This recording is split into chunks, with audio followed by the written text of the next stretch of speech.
Quel est notre espoir dans la vie et la mort? Christ seul, quelle est notre seule assurance?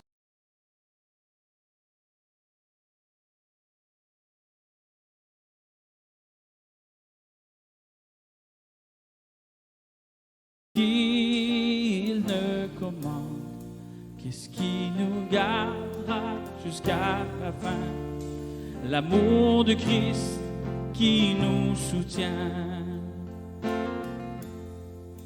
Chantons Alléluia,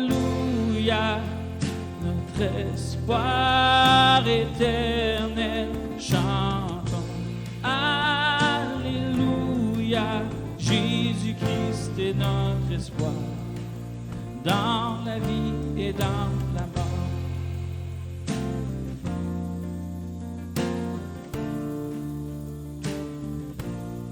Quelle vérité apaise l'âme troublée. Dieu est bon, où connaît-on grâce et bonté?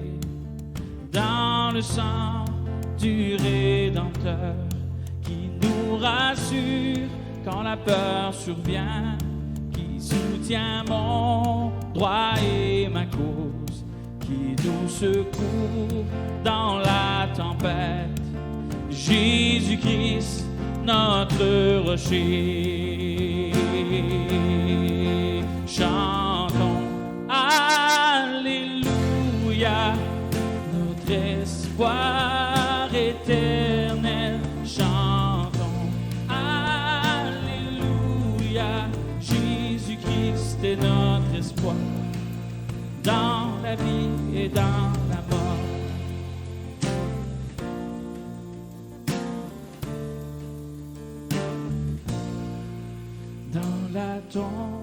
Que chanterons-nous? Christ il vit, quelle récompense le ciel apportera-t-il? La vie éternelle avec lui. Nous rencontrerons le Seigneur, péché et mort ne seront plus. Nous fêterons joyeux sans fin avec Christ à qui j'appartiens. Chantons Alléluia, notre espoir éternel. Chantons Alléluia, Jésus-Christ est notre espoir dans la vie et dans la mort.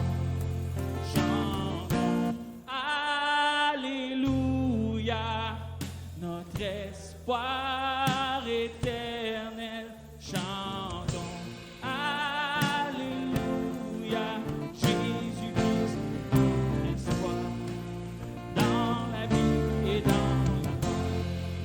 Jésus-Christ est notre espoir dans la vie et dans la mort.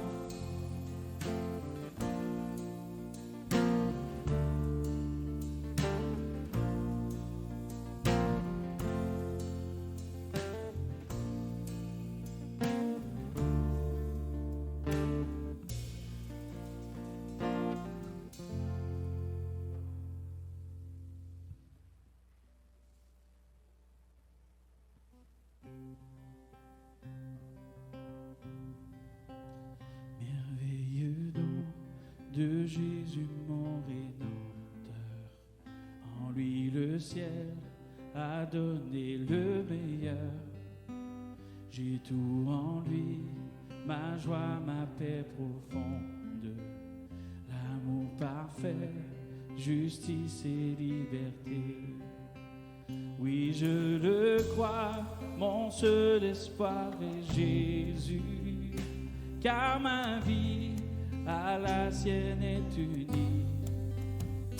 Ce mystère est divin et mon chant, tout est mien, non par moi, mais par Christ en moi.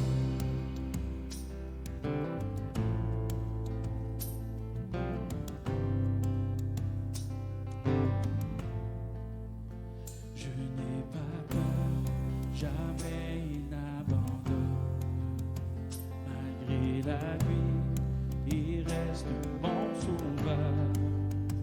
Dans ma faiblesse, sa joie toujours il donne. Car mon besoin révèle sa grandeur.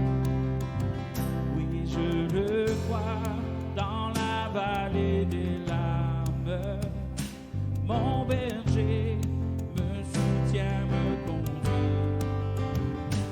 Oh, la nuit est vaincue et moi plus que vainqueur, non pas moi, mais par Christ en moi.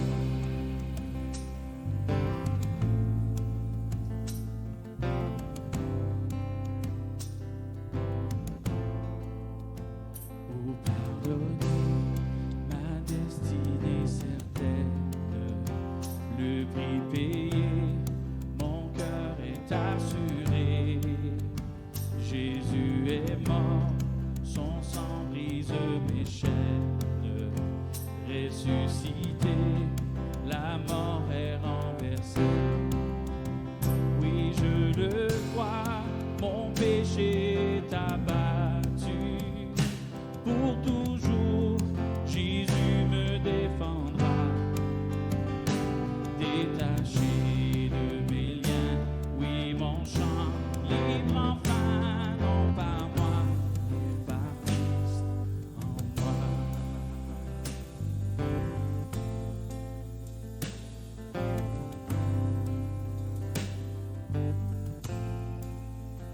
À chaque instant, je brûle de le suivre. Il m'aidera, mais pas dans sa demeure. Jour après jour, ses forces me font vivre. Et face au trône, je dirai mon bonheur. Oui, je le vois, mon seul espoir est Jésus. Que la gloire toujours lui soit rendue. Et la course achevée, toujours je redirai, non pas moi, mais par Christ en moi. Et la course achevée, toujours je redirai, non pas moi, mais par Christ en moi. Non pas moi, mais par Christ en moi.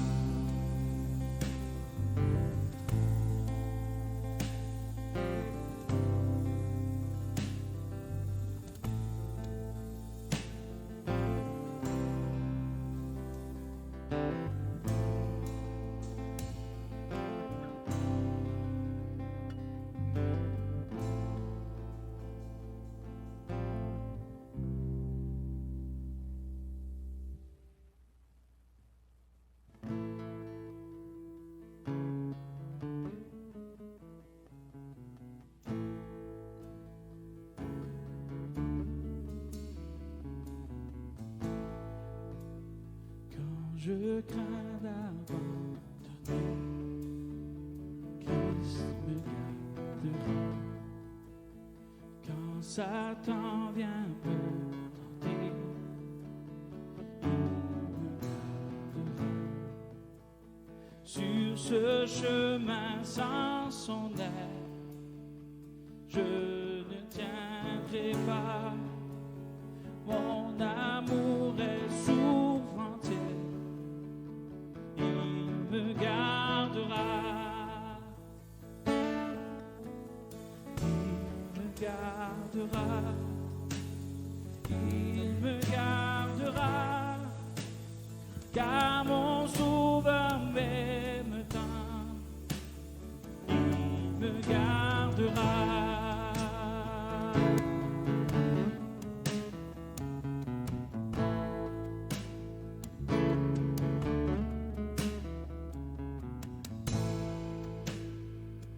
Racheter vos sages, Christ me gardera. Nous sommes précieux, il me gardera. Mon âme est en sûreté.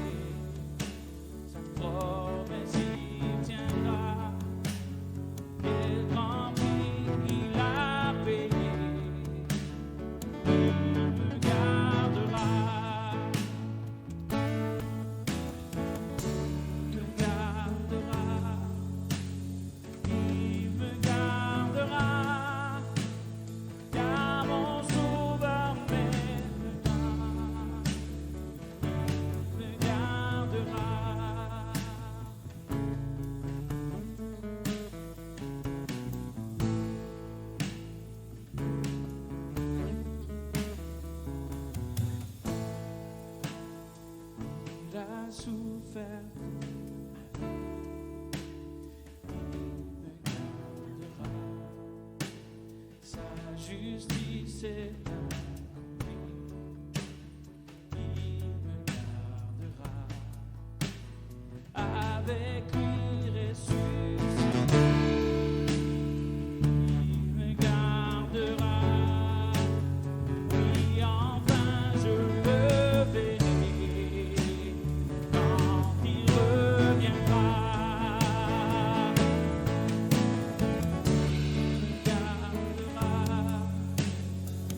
Il me gardera, car mon sauveur m'aime tant. Il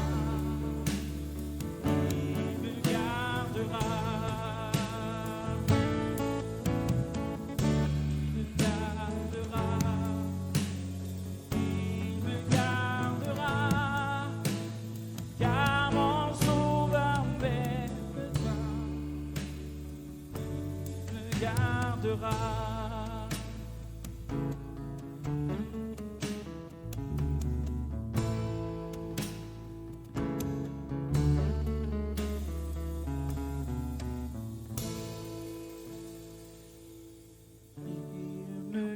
gardera. Il me gardera. Il me gardera, car mon sauveur m'aime tant. Il me gardera. Il me gardera. Il me gardera, car mon sauveur m'aime tant. Il me gardera.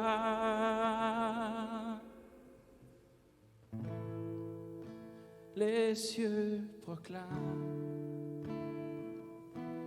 la gloire du ressuscité.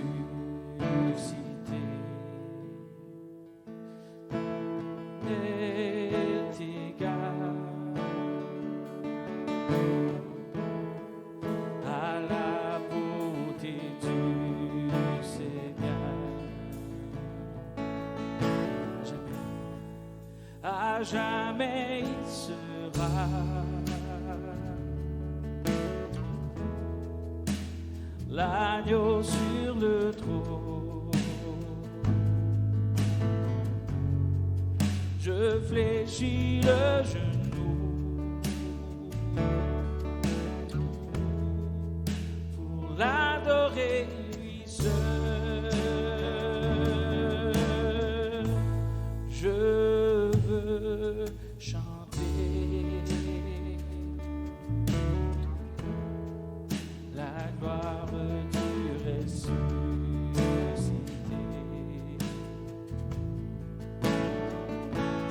L'agneau immolé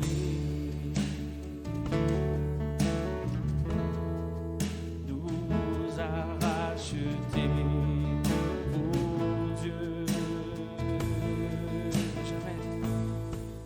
À jamais tu seras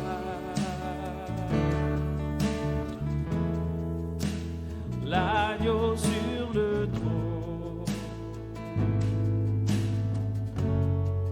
Je fléchis le genou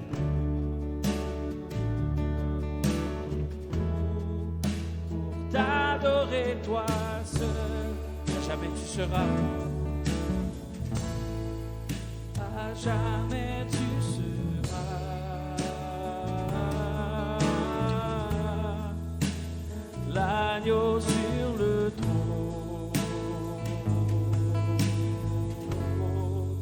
Je fléchis le genou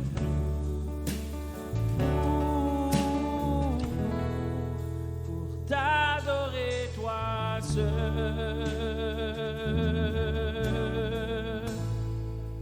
Pour t'adorer toi seul.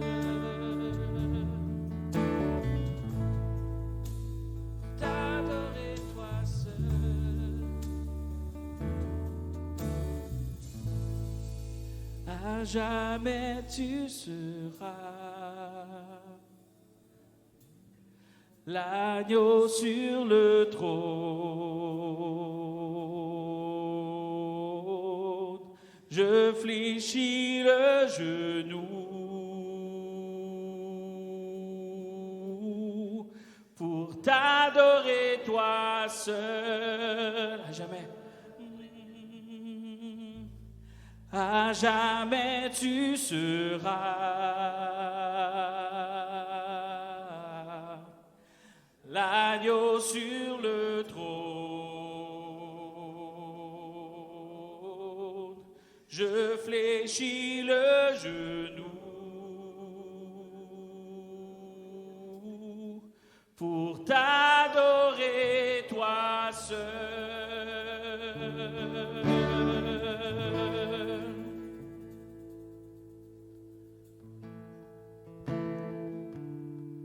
Merci mon Dieu pour tout. Merci pour tes bontés qui se renouvellent chaque matin. Ta fidélité qui ne s'épuise jamais, Père. On est reconnaissant pour tout ce que tu nous accordes. Merci pour cette vie. Cette vie dont tu nous as fait cadeau, Père. Que toute la gloire, la louange te revienne, Père. Amen. Marcher avec le Seigneur, hein? Ça fait toute la différence au monde. Parce qu'il y a un danger de rester dans un esprit religieux. Il ne faut pas oublier finalement que beaucoup de gens, si on ne développe pas vraiment une communion avec le Seigneur, c'est dangereux de rester dans une illusion. Vous vous rappelez quand Jésus a rencontré Nicodème? Nicodème, c'était quand même pas n'importe qui, hein? Un théologien de l'époque. Même il y a une certaine humilité, le monsieur. C'est une sommité de l'époque chez les religieux. Et il vient voir le jeune prédicateur d'à peine une trentaine d'années, qui vient en plus d'une région finalement du Nord, négligée, méprisée, la Galilée, et il s'en vient l'encourager. Mais Jésus, finalement, ne perd pas le but premier. Jésus ne cherche pas de l'approbation, de l'auto-justification. Il nous manifeste ce que c'est d'être, au fond, appelé du Père. Tout sauvé, toute personne régénérée est une personne appelée par Dieu. Quand Dieu appelle, il justifie. Et le danger, finalement, qu'on peut avoir, c'est d'essayer de se faire une vie pour trouver par nous-mêmes notre justification. Par les choses qu'on fait. Des très bonnes choses. Nicodème, c'est quelqu'un de très bien, mais Jésus, finalement, va tout de suite arriver aux vrais besoins. Si tu ne nais pas de nouveau, tu ne verras pas le royaume de Dieu. Donc, vraiment, le but, c'est d'être une nouvelle création par la nouvelle naissance. Et donc, c'est important, on n'est pas sauvé par les œuvres. Ça, il faut vraiment se le rappeler sans arrêt. On n'est pas sauvé par les œuvres, mais on est sauvé par une foi réelle. Faites attention, parce qu'il peut y avoir un genre de foi intellectuelle des fois. Il y a beaucoup de gens qui sont d'accord que Dieu existe. Ils vont dire, oh, la Bible, c'est bien.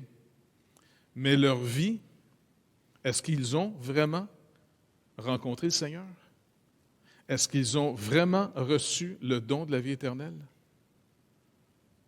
Jouez pas avec ça.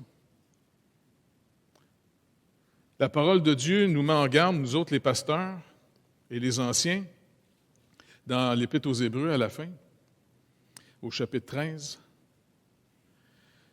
Un jour, je vais comparaître bientôt devant le Seigneur.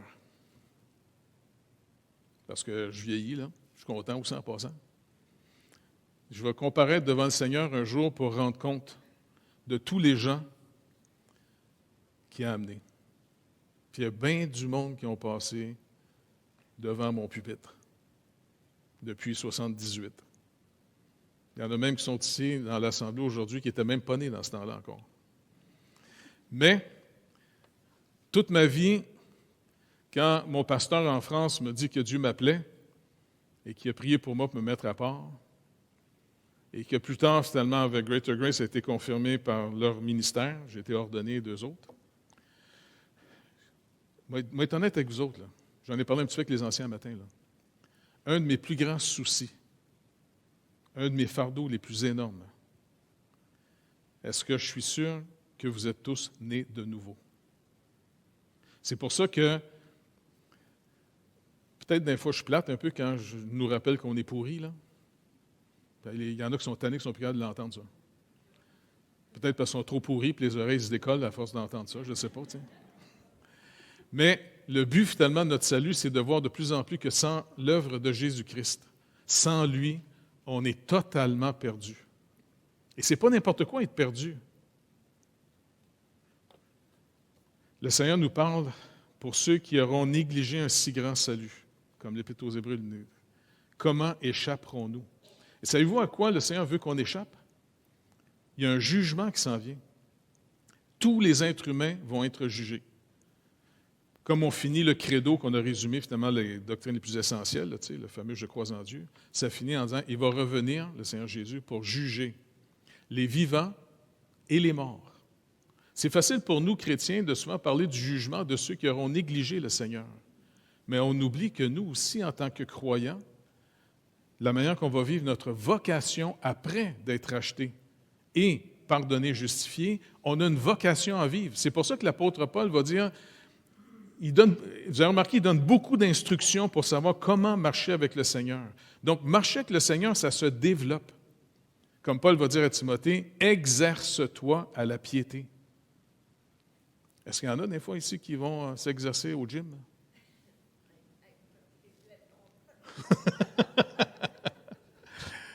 Si on va s'exercer au gym, si on fait de l'exercice, c'est pour essayer de développer notre capacité, de se maintenir en santé, de mettre les avantages de notre côté physiquement, pas vrai?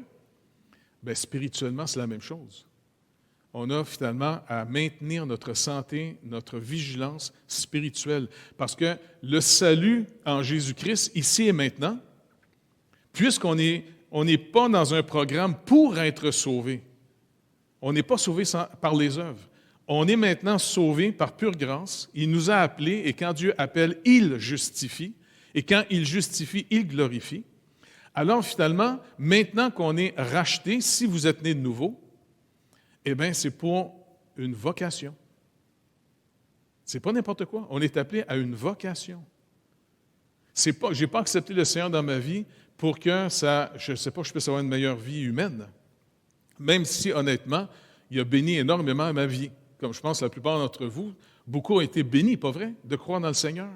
Beaucoup de choses nous sont arrivées qui est venu confirmer que vraiment il nous a rachetés. Ça, c'est rassurant.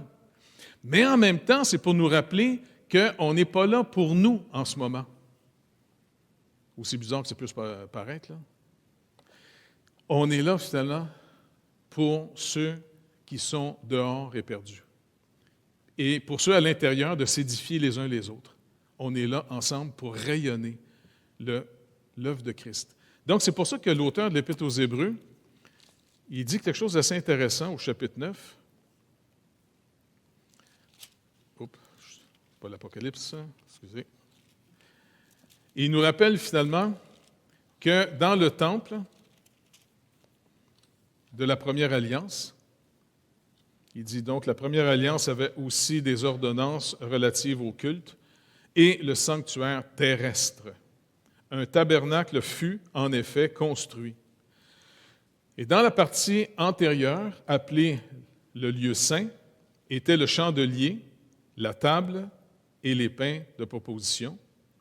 Et derrière le second voile se trouvait, derrière le second, c'est-à-dire dans une deuxième partie, le voile se trouvait une partie du tabernacle appelée le lieu très saint, ou le lieu des saints, saint des saints, renfermant l'autel d'or pour les parfums. Ça, on va expliquer pourquoi plus tard il a mis l'autel de l'autre côté du voile, quand en réalité il était en avant du voile. On va le voir plus tard. Mais là, pour aujourd'hui, j'aimerais juste revenir sur un point, le chandelier. Maintenant, j'ai pris beaucoup d'informations sur un auteur que j'aime bien, M. Arthur Pink. Il dit finalement le principal obstacle sur le chemin de la foi des Hébreux était leur incapacité à percevoir tout ce qui était lié à la loi cérémonielle. Par exemple, le temple, la prêtrise et les sacrifices. C'était un type ou une image dans la signification et dans sa valeur. Parce qu'un type, une image, c'est pour indiquer ce qui doit venir, le réel quand il va venir. En d'autres mots, tous les types de l'Ancien Testament ne sont pas le réel. Le tabernacle était une image, fais-le selon le modèle que tu as vu sur la montagne. Et puis la prêtrise, celle d'Aaron, est encore une fois un type, une image d'une vraie prêtrise, celui de Jésus-Christ qui est auprès de Dieu maintenant, et l'apôtre Paul nous rappelle qu'il est le seul intermédiaire entre Dieu et les hommes. Et son sacrifice est le véritable. C'est lui qui a donné sa vie en rançon pour tous ceux qui vont venir au Père que par lui. Tous les autres agneaux qu'on a sacrifiés pendant plus d'un millénaire, c'était juste des images à chaque année qui rappelaient la promesse, toujours. Et qui rappelaient cette fête à la Pâque que Dieu avait sauvé, par exemple, son peuple d'Égypte par pure grâce. Ce n'est pas par leur mérite. Il n'y avait pas de religion, les Juifs, à l'époque. Il y avait juste une promesse qui avait été faite à Abraham.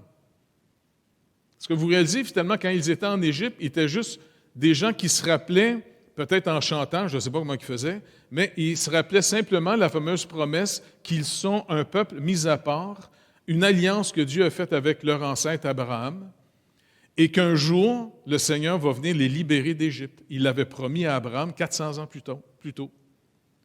Alors, quand ce fut le moment, le Seigneur les a délivrés et il a manifesté sa présence d'une manière absolument incroyable. Donc, pour nous, il y a un danger.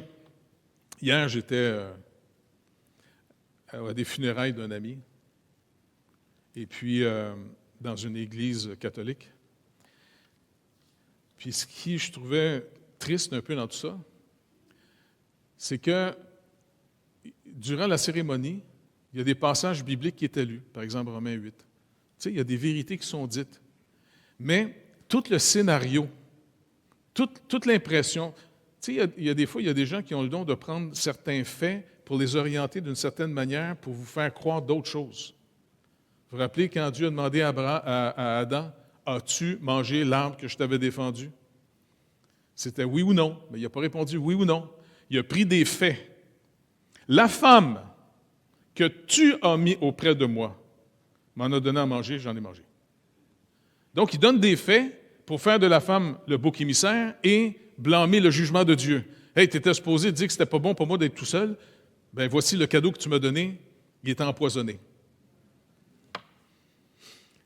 Alors, finalement, quand j'étais dans cette église-là hier, tout du bon monde, tu sais, j'étais content de revoir, c'est un peu proche de ma famille à Cartierville. Mais tout le cérémoniel, ça me brisait le cœur. Tellement qu'à un moment donné, j'étais assis, puis je me suis retenu. Hein. J'avais le goût de me lever en disant, « Monsieur le curé, excusez, vous vous trompez, là. On va tu sais. » Parce que quand il sorti, nous faisons le sacrifice de l'Église. Non, il a été fait une fois pour toutes. Je vais vous donner le passage. Vous allez, c'est comme, il n'y a pas une rage en dedans de moi, mais comme en disant, quand est-ce qu'on va revenir aux Écritures? Mais en tout cas, ce qui était positif, quand même, j'étais content de revoir bien des amis, puis en espérant qu'on puisse en reparler pour les amener de plus en plus dans ce que le texte dit. Faites attention de ne pas confondre l'image avec la réalité. L'auteur ici, il nous parle de plusieurs choses qu'il y avait dans le temple. Dans le lieu saint, il dit qu'il y avait d'abord le chandelier, il y avait aussi la table des pains de proposition, et il y avait aussi l'autel de l'encens. Mais ça, on va comprendre pourquoi il cite ça après. Mais j'aimerais juste qu'on revienne finalement plutôt au premier. On va juste regarder le chandelier aujourd'hui. Maintenant, le chandelier est un type d'une réalité qui devait venir. Certains auteurs pensent que le chandelier représente Jésus. Mais Pink n'est pas d'accord avec ça. Puis je suis un petit peu d'accord avec lui là-dessus. Il dit non. Il dit, Jésus, c'est Dieu qui est venu rendre le Dieu invisible visible. Il s'est déclaré être la lumière du monde. La vie était la lumière du monde. Il y avait une lumière dans le temple. N'oubliez pas, dans le temple, il n'y avait pas de fenêtre. Hein? Aucune lumière naturelle ne pouvait entrer dans le temple. Dans le lieu, finalement, où les prêtres pouvaient rentrer tous les jours pour faire le service, qui était un peu, on pourrait dire, le lieu de la communion, il y avait le fameux chandelier. D'accord? Mais de l'autre côté du voile, le Seigneur, finalement, rappelle à Moïse de rappeler à Aaron, son frère, d'entrer là juste une fois par année avec le sang, afin de ne pas mourir. Le Seigneur lui-même manifestait sa présence par une lumière inaccessible dans le lieu très saint. Et cette lumière est venue dans le monde en se voilant. Et c'est pour ça que quand Christ a été crucifié et qu'il est mort, il a défait un type, un symbole. Quand il a pris finalement le pain pour dire « Ceci est mon corps qui va être rompu pour vous », il rappelle finalement que c'est son sacrifice qui va accomplir parfaitement tout ce qui était typique dans le temple. Et quand il est mort, le voile, qui était en passant pas juste une petite toile de rien, c'était un moyen tapis, il s'est déchiré du haut jusqu'en bas pour montrer une chose. Maintenant, la lumière du monde, comme Jésus l'avait averti à ses propres disciples, Jean va beaucoup travailler là-dessus, surtout dans son évangile. Jean nous rappelle que Jésus leur disait « Je suis la lumière du monde. Marchez avec moi pendant que la lumière est avec vous. » Mais il était voilé de sa chair, comme dans le temple. Mais quand Christ est mort, il a déclaré avant de mourir à ses disciples, « Marchez avec la lumière pendant que je suis là, afin que vous soyez des enfants de lumière. » Et quand il est mort, finalement, et qu'il a eu son ascension, la lumière est partie du monde, et Jésus l'a dit, le monde ne verra plus jamais la lumière. Quand Christ est parti, il a averti clairement, et ça va être la nuit éternelle. On est dans un monde que, selon les Écritures, même si le soleil se lève, là, on est dans un monde de ténèbres. On est dans un monde qui est, c'est la nuit. Même la parole de Dieu appelle les gens non régénérés, non sauvés, les enfants de la nuit. Et les enfants de Dieu, qui sont rachetés, sauvés, régénérés, ils nous appellent comment? Les enfants de lumière. Vous êtes du jour, il dit. Et maintenant, un chandelier. Quand est-ce que tu allumes ça, un chandelier? Quand il fait noir. La nuit. Alors, finalement, Jean, il va prendre plusieurs illustrations dans l'Apocalypse. Et une des plus belles, pour représenter l'Église, comment il nous représente avec les 7 églises? 7 chandeliers. Et ce n'est pas une bonne traduction, chandelier, parce que chandelier, ça veut dire chandelle, puis le chandelier, il n'y avait pas des chandelles de cire, OK? Est-ce que vous vous rappelez comment le chandelier illuminait? C'était l'huile d'olive. Et l'huile, ça représente quoi? Comme type encore? L'onction, oui, mais le Saint-Esprit. Maintenant, si le Seigneur est parti du monde, toute Église qui marche avec le Seigneur, il faut marcher avec le Seigneur. Parce que, n'oubliez pas, le lieu où le chandelier était mis, ce n'était pas dans le lieu très saint, c'est dans le lieu saint. Le lieu où il y avait l'activité. Et nous, si on se tourne vers le Seigneur, on va venir rayonnant de sa lumière. Et si on apprend à marcher avec le Seigneur et de garder une communion avec le Seigneur, parce qu'oubliez pas, vous, une fois sauvés, une fois rachetés, une nouvelle création, vous ne pouvez plus être perdus. Vous êtes vraiment rachetés une fois pour toutes. Ça marche? Par contre, notre vocation, c'est d'être un chandelier. Et ça veut dire la communion que nous entretenons présentement, individuellement et collectivement avec le Seigneur, va faire qu'une Église va plus ou moins rayonner de la même manière qu'un individu peut plus ou moins rayonner. L'apôtre Paul dit « J'ai traité durement mon corps ». Il s'est mis sur une discipline de vie absolument incroyable, cet homme-là.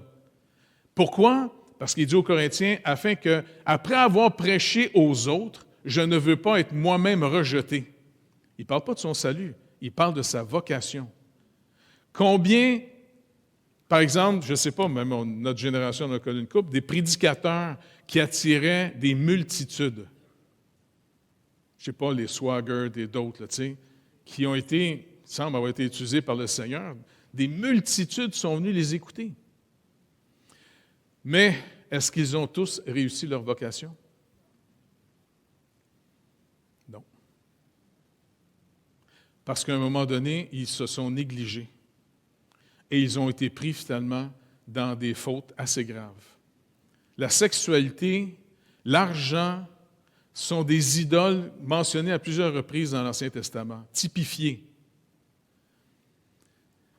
C'est des tentations parce que la sexualité et l'argent, c'est deux pièges qui nous donnent l'impression que c'est par l'argent ou par la sexualité qu'on va trouver de la vie, un sens à notre vie. Mais c'est les deux moyens où beaucoup de gens se perdent. La même chose avec le pouvoir. Donc, moi, je pense que l'apôtre Paul traitait durement sa vie, son corps, parce que si un homme avait été privilégié pour servir le Seigneur, c'est bien lui. Mais le Seigneur savait très bien que compte jamais sur toi-même. Tu sais, comme on l'a chanté tout à l'heure, je compte sur Christ. L'apôtre Paul, il a même eu le privilège, c'est assez rare ça qu'un prédicateur a ça, là, de finir son cours biblique finalement au ciel direct. Dans 2 Corinthiens chapitre 12, Paul s'est retrouvé un jour au 3e ciel pour voir et entendre des choses qui ne se répètent même pas. Il n'y a pas de mot pour ça. Mais quand il est redescendu dans la vraie vie qu'il vivait tous les jours, le Seigneur lui a envoyé un messager de Satan pour qu'il soit frappé à tous les jours, humilié continuellement, afin que, parce qu'un des dangers, c'est l'orgueil, l'arrogance, et de faire de l'Église souvent sa propre entreprise. Quand vous entendez un pasteur parler un peu trop « mon monde »,« mon Église », allez l'avertir en disant « calme-toi le pompon, chum ». D'abord, ce n'est pas ton monde. À ce que je sache, il y a juste le matin quand tu te rases que tu t'es coupé un peu de sang. Ce n'était pas pour nous autres. Fait que celui à qui on appartient, c'est Christ. Fait que calme-toi le pompon. Mais trop souvent, il y a des gens qui en font après ça leur dynastie personnelle. Ce n'est pas notre entreprise, c'est l'Église de Jésus-Christ. C'est lui qui nous a rachetés par son propre sang. Et il nous confie les gens après ça pour qu'on s'en occupe, afin d'amener les gens à maturité, pour que, découvrant après ça leur vocation, leur appel, leur portion dans le corps de Christ, ils puissent discerner les œuvres auxquelles Dieu les appelle. Je dis, ce n'est pas n'importe quoi. C'est énorme. On a une vie particulière parce qu'il y a un danger. Trop souvent, on cherche une vie pour nous autres encore. Mais ça rien, nous autres, c'est réglé le problème. Si on a cru en Jésus-Christ comme notre sauveur personnel, et si on a appris à marcher avec lui et qu'il a confirmé qu'il nous a vraiment rachetés, parce que le Saint-Esprit verse en nous l'amour de Dieu, et il va finalement développer la relation rétablie entre nous et Dieu, et c'est pour le connaître afin de le faire connaître. Donc, le chandelier ici, là, il était fait d'une manière spéciale aussi. Est-ce que vous vous rappelez comment il était fait? Pardon? Oui, le menorah, comment il était fait?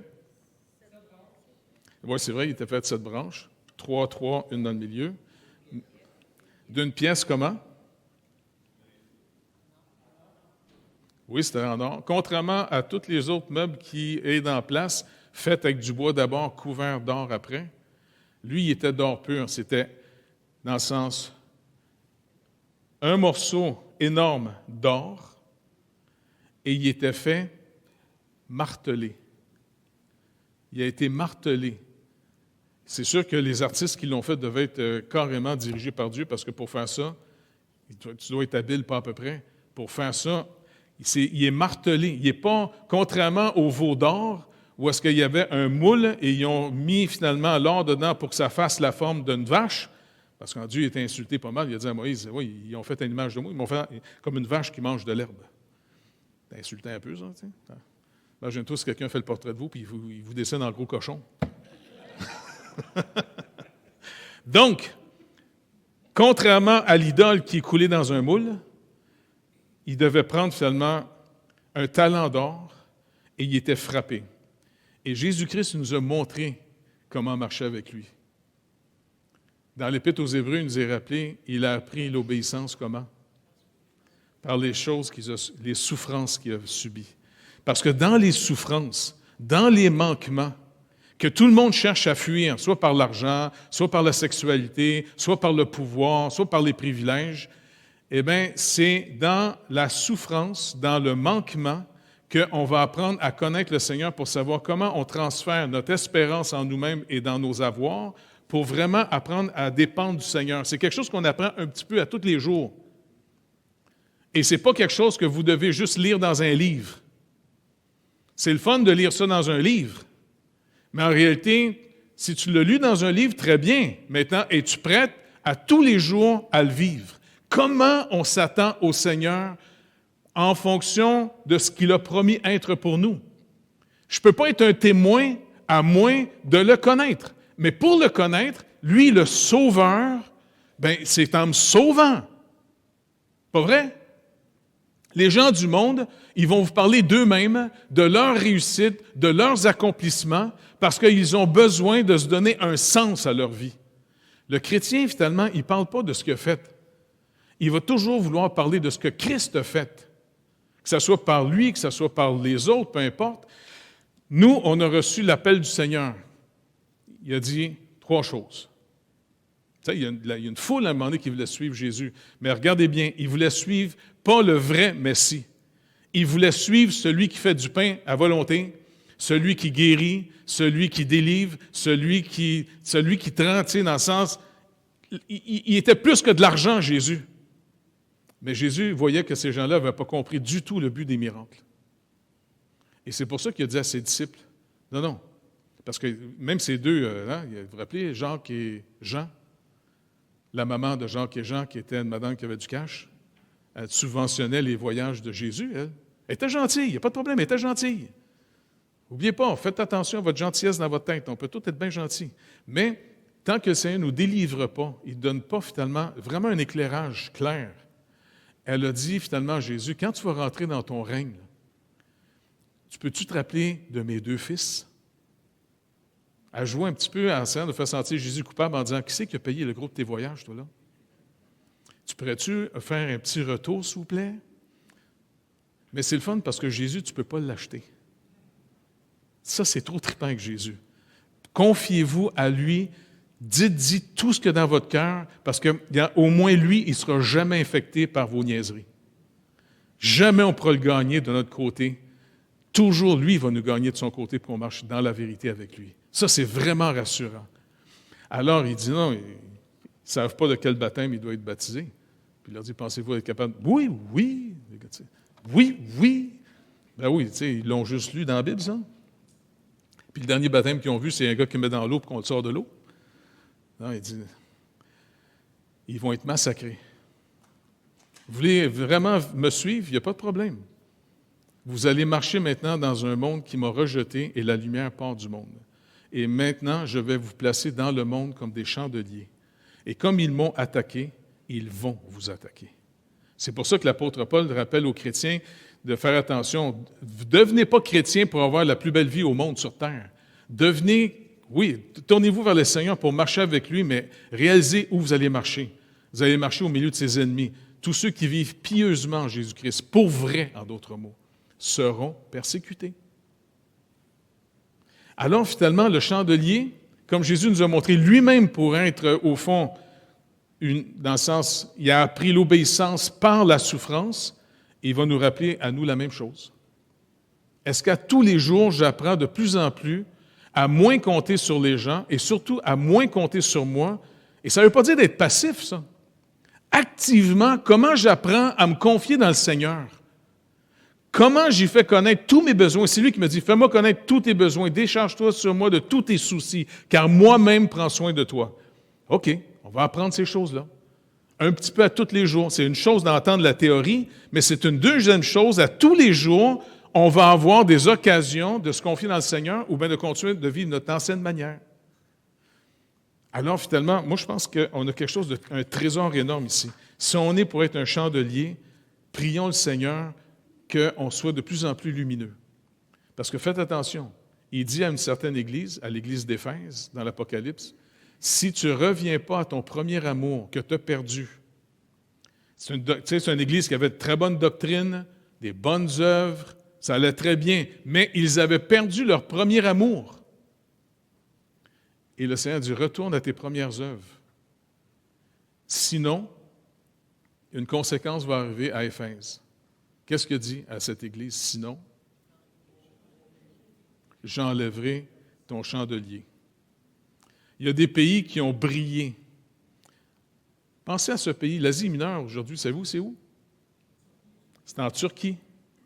Aujourd'hui, ce n'est pas l'Église de Christ qui brille tellement fort en Turquie. Hein? En Égypte, au début de l'ère chrétienne, il y a eu des églises qui ont rayonné dans le monde entier. Aujourd'hui, c'est les ténèbres. Ils se font persécuter.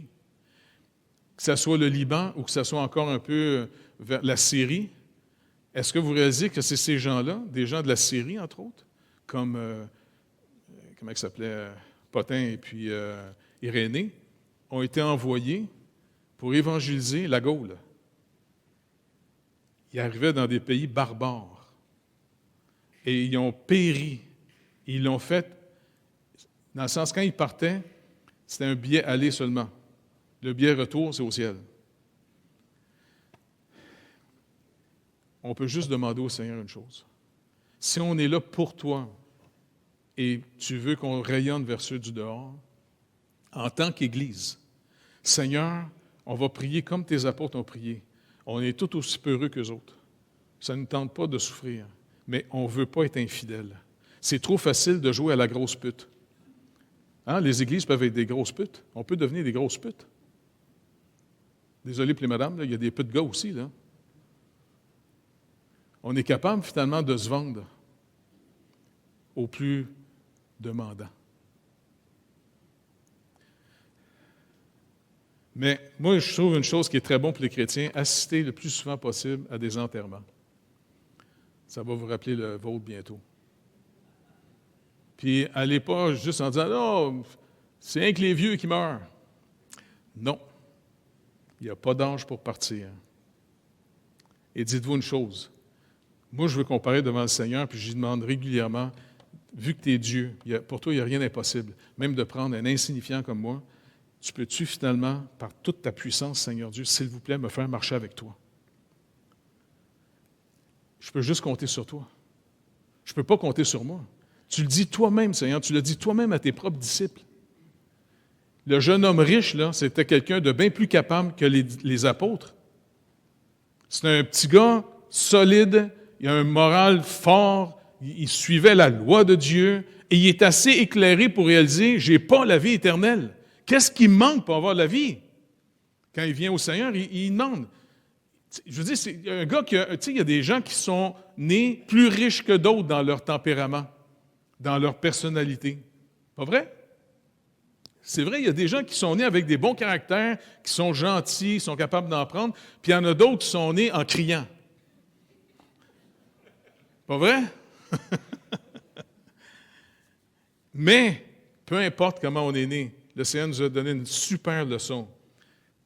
Il a dit au jeune homme, vends tout ce que tu as, après ça, suis-moi. Il a capoté bien raide, le petit gars. Mais c'était pour donner une leçon à ses disciples. C'est dur pour un riche d'entrer. Parce que même Pierre a dit, mais attends, qui c'est qui peut être sauvé? Jésus, c'est impossible de votre côté. Vous ne pouvez pas marcher avec moi. C'est impossible. Mais ce qui est impossible aux hommes est possible à Dieu. C'est pour ça qu'il faut apprendre, au travers de toutes nos faiblesses, de tous nos manquements, comment on va sans arrêt se lancer sur lui pour dire « Apprends-moi à marcher avec toi, à dépendre de toi tous les jours. » Et d'abandonner les anciens moyens qu'on avait, les formes de richesse qu'on peut avoir. Le jeune homme riche, il avait du cash, mais en plus, il avait une personnalité plus forte. Moi, je suis sûr que Pierre, Matthieu. Il y avait même un qui s'appelait Jude, pas juste Judas. Jude, c'est un ancien, finalement, zélote. Vous savez que c'était des zélotes à l'époque? Un terroriste, je veux dire, c'était un moyen agressif, là, tu sais. Et puis Matthieu, lui, s'était invendu, il travaillait pour les Romains. Imagine-toi là, le petit groupe le soir quand ils se rencontraient. Matthieu qui mange à côté de Jude. Tu ne penses pas que Jude, il n'a pas la main qui a le goût de partir d'en face de l'autre? Ils sont restés du vrai monde, ces gars-là. Et eux-mêmes ont dû apprendre à abandonner ce qu'ils sont pour apprendre à marcher avec le Seigneur. Le Seigneur dit, si vous voulez me suivre, chargez-vous de votre croix. En d'autres mots, prenez à tous les jours ce qui rappelle votre condamnation. Je sais que la plupart des gens veulent fuir ça, parce que Jésus dit, je suis venu dans le monde. La lumière est venue dans le monde pour éclairer le monde. Mais qu'est-ce que le monde a préféré? les ténèbres. Les gens veulent fuir la lumière parce que la lumière va mettre en lumière qu'on est finalement mauvais. Mais on ne veut pas le voir, ça. Et on vit dans une génération qui est encore de plus en plus, qui veut absolument penser qu'on est tous bons. Et le Seigneur dit, non, si tu veux me suivre, prends ta croix tous les jours. Vois finalement à quel point tu es perdu. Et plus on va marcher dans la lumière, plus on va réaliser que même servir le Seigneur en disant, écoute Seigneur, à moins que tu nous appelles à tes œuvres, même te servir devient encore un moyen pour moi de me distinguer des autres. Pardon. Et puis finalement, le Seigneur dit, tu te changes de ta croix. Deuxièmement, tu vas te renier. Ça, c'est le fun, ça, se renier. Le Seigneur dit, je t'aime. Puis en dedans de toi, là, qu'est-ce que tu sens? Je ne le sens pas que tu m'aimes. Bien, renie-toi. Renie finalement ce qui dit en toi que Dieu ne t'aime pas, car Dieu a tant aimé le monde qu'il a donné son Fils unique afin que quiconque croit en lui ne périsse point. Dieu nous aime vraiment. Je sais, des fois, c'est dur à croire que Dieu nous aime, mais il nous aime. Il n'est pas juste bon qu'il est capable de nous endurer parce qu'il est bon. Il y a un amour véritable pour nous autres. Et si on ne se nourrit pas de cet amour, ça ne nous détachera pas d'essayer de mériter puis de charmer. Mériter et charmer puis manipuler, là, c'est quelque chose qu'au milieu du peuple de Dieu doit être banni complètement. Le seul moyen de laisser tomber toute la forme de manipulation, de charmer les gens, c'est de vraiment découvrir l'amour de Dieu pour nous. Et après ça, on va apprendre à aimer comme nous-mêmes on est aimés. Sincèrement, comme Paul dit. Aimez-vous de manière sincère. Ça veut dire qu'on peut s'aimer de manière hypocrite. Donc, la lumière. Les gens ont préféré les ténèbres. Nous, on est dans la lumière, mais faites attention, on peut perdre cette lumière-là. Il nous est rappelé une chose, puisque maintenant on est réconcilié à Dieu par le sacrifice de Jésus-Christ, le Saint-Esprit, le don de Dieu, le Saint-Esprit nous a été donné. Maintenant, est-ce que vous êtes conscient que vous êtes habité, si vous êtes né de nouveau, du Saint-Esprit? Faites attention de juste vivre sa théorie. Est-ce que finalement, ce que vous apprenez les Écritures, ça réveille en vous finalement cette conscience que vous êtes habité par le Saint-Esprit de Dieu afin de développer une relation? Ça veut dire garder votre conscience propre. Gardez votre conscience pure. Nourrissez-vous des paroles de Dieu. Et troisièmement, aimez-vous les uns les autres. Apprenons à nous aimer, même si des fois, ce n'est pas facile. On va lui demander toutes ces choses-là qu'il nous l'apprenne.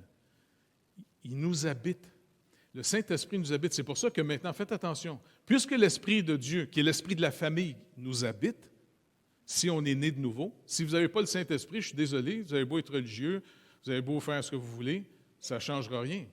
Tournez-vous vers le Seigneur en disant, Seigneur, si je n'ai pas ton Esprit, ça veut dire que je ne t'appartiens pas. Une manière aussi de savoir si vous appartenez au Seigneur, selon Hébreux 12. Qu'est-ce qu'un père qui aime ses enfants fait? Il les éduque et il les corrige.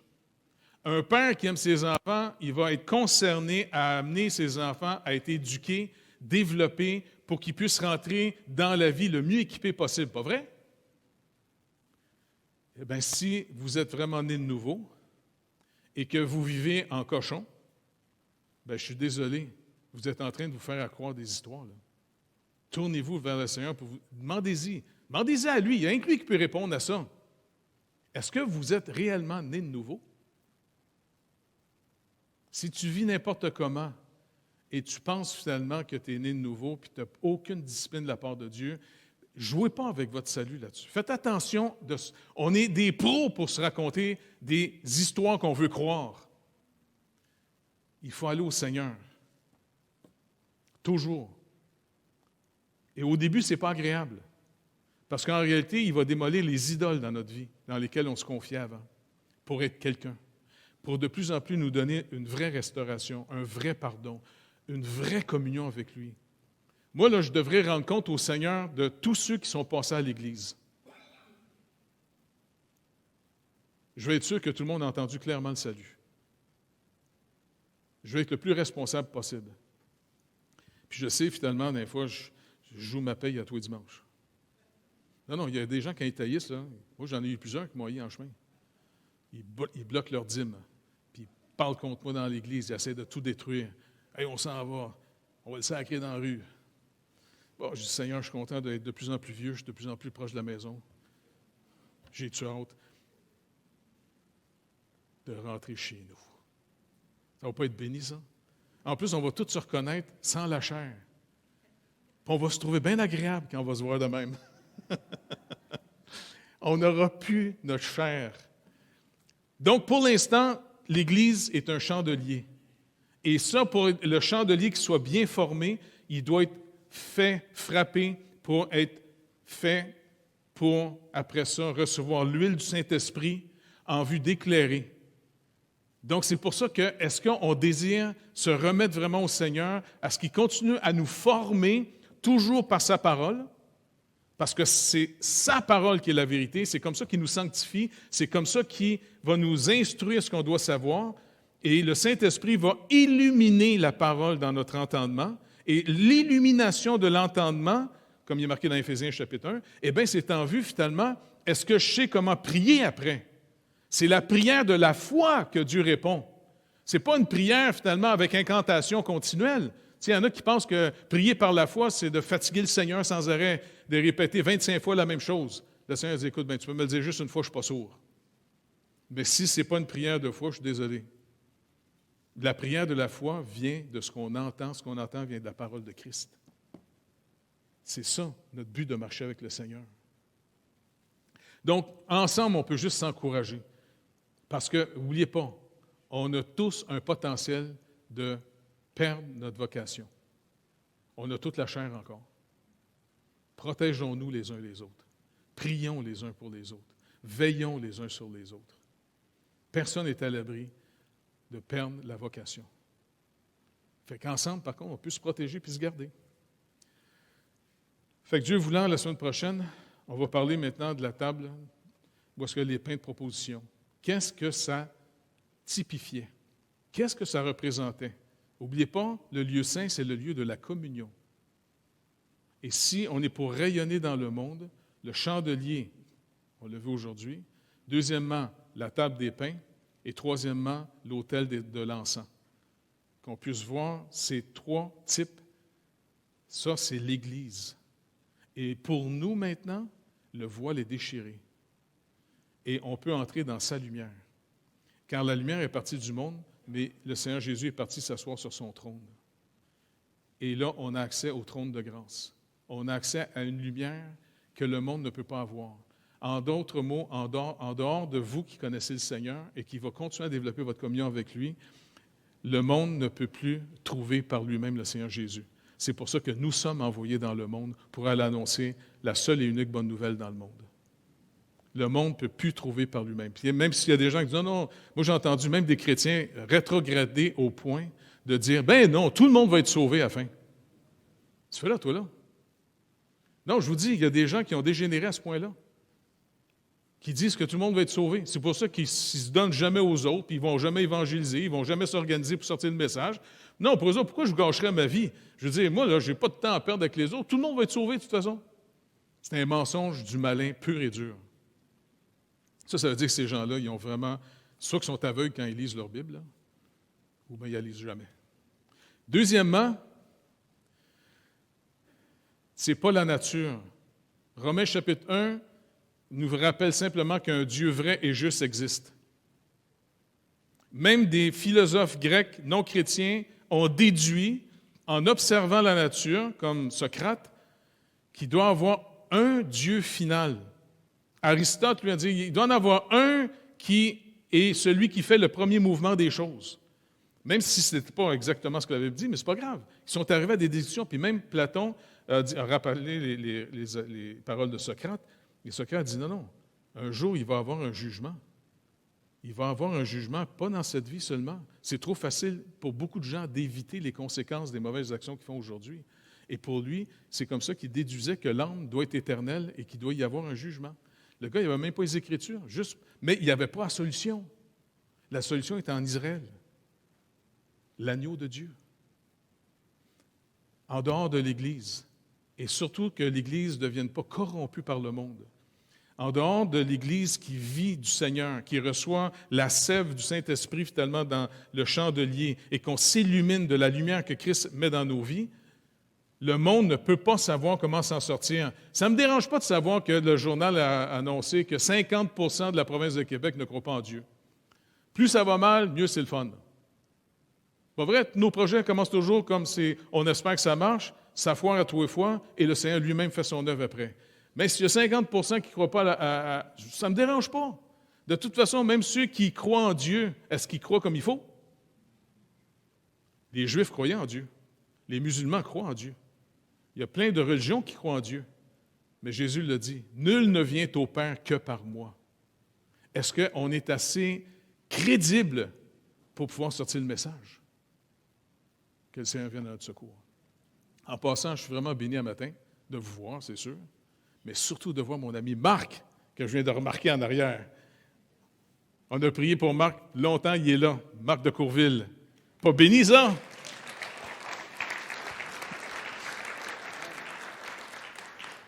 Fait que des bonnes choses s'en viennent. Et puis dans 100 ans d'ici, on n'aura plus de problème.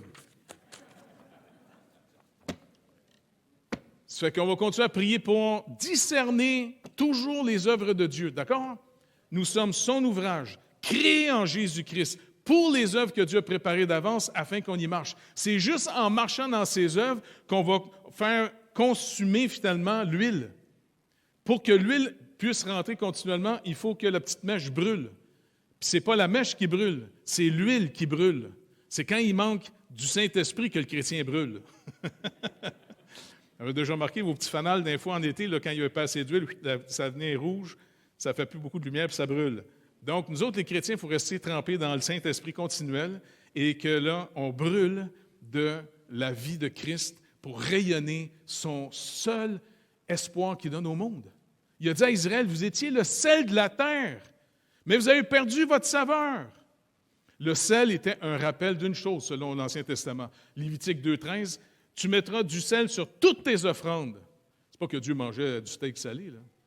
C'est qu'il disait, parce que le sel est le signe de l'alliance. C'est le signe que j'ai fait alliance avec vous, puis j'ai promis de venir sauver. L'Église, à plus forte raison, il nous a appelé aussi le sel de la terre maintenant, la lumière du monde. Mais si on perd notre saveur, est-ce que nous-mêmes, on continue à y croire et à bâtir notre vie là-dessus, sur le seul vrai fondement? Quand on met un fondement, Paul il dit comme un architecte, j'ai mis un fondement, Christ. Maintenant, qu'est-ce que tu fais sur un fondement? Tu bâtis une maison. Et Pierre nous rappelle dans 1 Pierre 2 que nous sommes cette maison spirituelle qu'on se bâtit entre nous autres afin d'offrir des sacrifices à Dieu qui lui sont agréables. Comment on continue? Hein? Je vais me calmer. Fait que Seigneur, écoute Seigneur, on est devant celui qui dit, pour toi, il n'y a rien d'impossible. Non seulement tu nous as pardonné, racheté, et en plus, c'est quelque chose de vraiment bizarre, tu dis que tu vas venir faire ta demeure en nous. Seigneur, rends-nous conscients de ta présence en nous afin que notre intimité avec toi se développe de plus en plus, que notre foi en toi soit de plus en plus grande, afin que, Seigneur, on soit vraiment des vrais témoins. Le monde aujourd'hui se nourrit de toutes les fautes que ton Église a faites. Comme tu as dit à Israël, mon nom a été blasphémé parmi les nations à cause de vous. Mais c'est vrai, Seigneur Dieu, on va être honnête avec toi. L'Église en général, nous tous en général, on a peut-être servi à blasphémer ton nom. Et là, les gens du monde sont contents de trouver des excuses pour te cracher en plein visage, Seigneur Jésus. Mais Seigneur, peu importe, sanctifie ton nom. Père, s'il vous plaît, sanctifie ton nom, glorifie le nom de Jésus. C'est le seul nom donné aux hommes par lequel ils peuvent être sauvés en l'invoquant. Père, fais de nous des gens qui ont une foi virile, s'il vous plaît. Et si on a besoin d'être réveillés, réveille-nous, Père. Réveille-nous, parce qu'un vrai réveil, ça commence par ton peuple, l'Église. Et il y a tellement besoin d'un vrai réveil au Canada, spécialement au Québec. S'il vous plaît, Père, il n'y a rien d'impossible pour toi. Réveille-nous si on est endormi. S'il vous plaît, au nom de Jésus-Christ, pour l'amour de ton Fils. Et pour aussi l'amour de ta gloire. Ta gloire, tu l'as dit à Moïse, c'était quoi? Ta gloire, là, c'est de faire miséricorde à qui tu fais miséricorde. De faire grâce à qui tu fais grâce. Et c'est vrai que tu es un Dieu qui est capable de te contenir et tu es lent à la colère, car ça ferait longtemps que tu nous aurais totalement détruits. Alors, Seigneur Dieu, à toi toute la gloire de ton amour, de ta patience. S'il vous plaît, Saint-Esprit de Dieu, inonde-nous. Garde-nous sur ton contrôle. Influence-nous, éclaire les yeux de notre cœur, afin qu'on puisse discerner la volonté de notre Père maintenant, collectivement et individuellement. Mon Dieu, je peux juste te remercier d'avance, car pour toi, rien n'est impossible. Amen. Que Dieu vous bénisse. Bonne semaine.